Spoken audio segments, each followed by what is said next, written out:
From time to time, it's helpful to understand how students are accessing content within our Blackboard course. That might be how often individual students are logging into our course, what days of the week students are using that content the most, even how long on average students are spending in our Blackboard course. Well, there's information if our content is built inside a Blackboard that we can gather from the Course Reports tool. I'm going to show you how to run the Course Activity Overview report in Blackboard. We start by scrolling down in a course where we are the teacher, and we're going to run into the Evaluation tool. I then select Course Reports.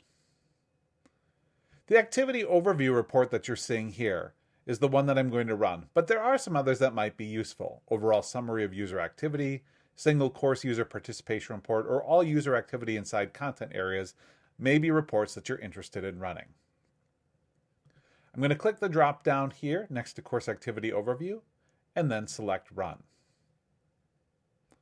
I then select my date window. Let's just look at the last 2 years. And then I'm going to click Submit. It'll take just a few moments for this report to run in the background. And when it's ready, it'll open in a new tab. Here's my report.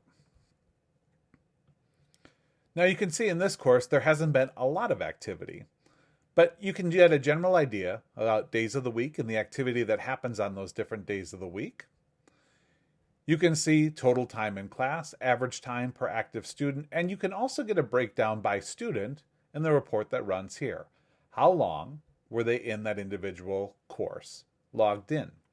Now this won't tell you if your students were paying attention or focused on the work the entire time. It'll simply show you how long they were logged into that particular course.